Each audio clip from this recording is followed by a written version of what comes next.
So here's roughly how every conversion rate optimization project I take on begins.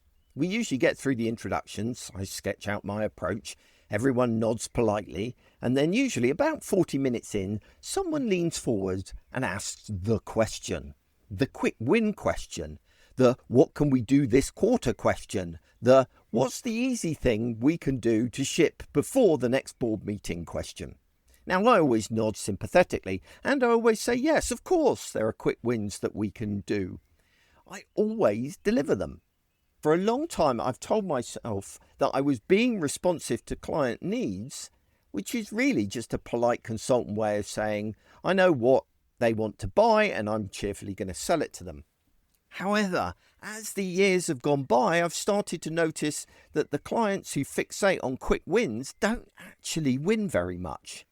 The ones who do best treat quick wins as the opening move, and then they get on with the actual work. So, awkwardly, here we are. Now, I should be careful here because it's very easy to read what I'm about to say as quick wins are bad and you should feel bad about wanting them. And that isn't the argument that I'm trying to make, because early in the engagement, a few well-chosen tests genuinely earn their keep. They build trust with stakeholders who've spent years being told that CRO is a black art performed by people who own ergonomic chairs. Now, the quick wins prove that experimentation does actually move the numbers, which is how you get budget approval for bigger things. They drag a team through the discipline of hypothesis, testing, learning, iterating, which a surprising number of teams have not actually done before. And they cough up early data, which you can then wave in front of finance to get approval for more difficult stuff. And that is a perfectly reasonable amount of value.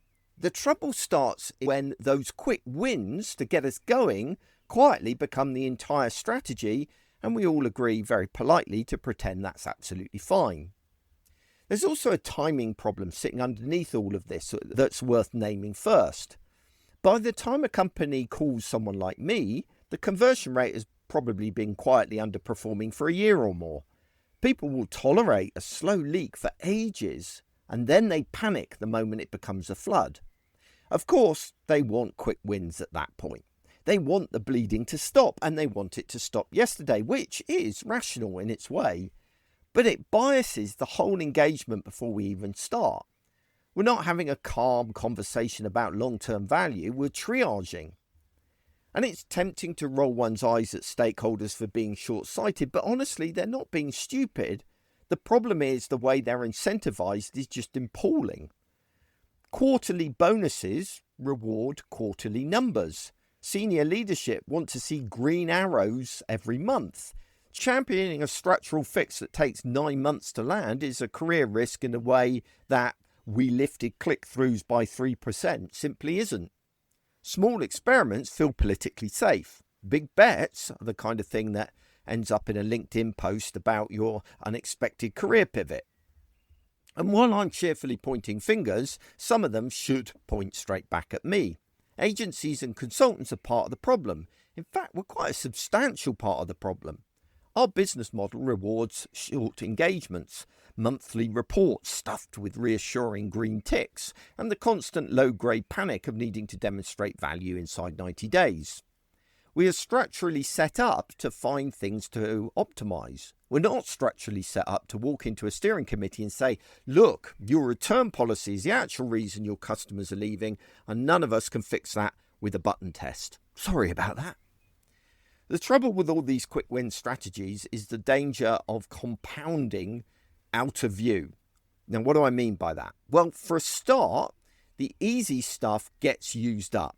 Most pages have already had the obvious tests run, so what's left behind moves the needle less and less.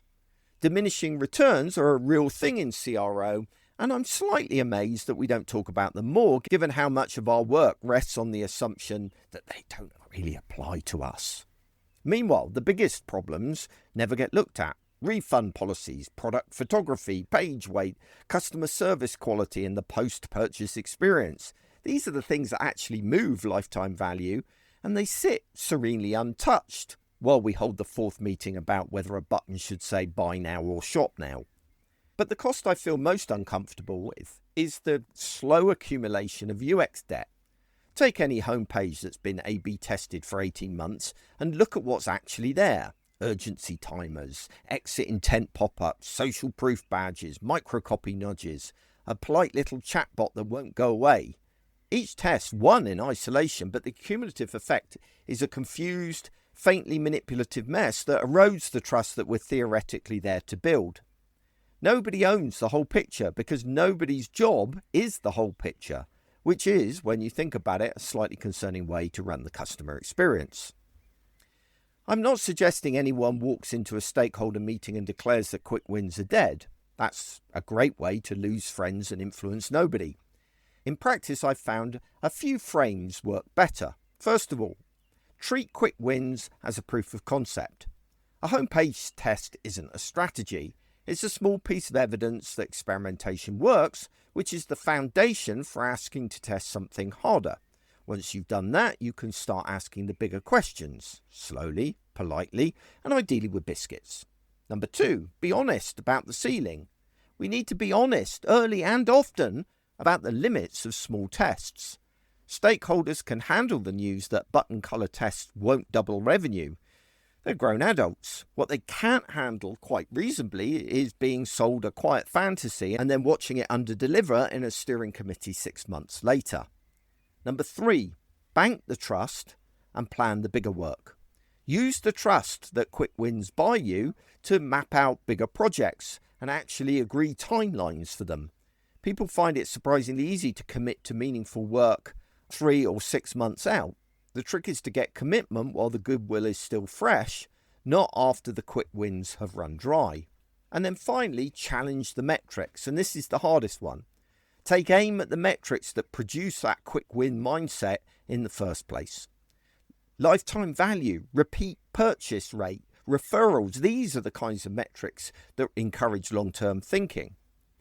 And I want to be honest about this one because things like lifetime value is easy to name and a complete nightmare to track cleanly. So you're going to need a rough proxy, like a 6 to 12 month value estimate, rather than the perfect formula that nobody can actually ever create. The goal isn't perfection, it's getting one metric in the room that points the conversation somewhere other than at this quarter. If I'm being really honest about my own work, the engagements I'm proudest of are not the ones where I deliver a thick deck of green-ticked tests. They're the ones where 12 months in, the client and I have sat down and noticed that we've actually changed something pretty fundamental. The return flow, the way support tickets feed back into the product, the post-purchase experience, the boring, expensive, slow stuff. None of that comes from quick wins, but quick wins bought the trust that bought the room to do the real work, which is, I think, the only honest case for them. That's the version of CRO I want to do more of. Not quick wins versus big bets, just quick wins in their proper place, which is at the start of a much longer, much more interesting conversation.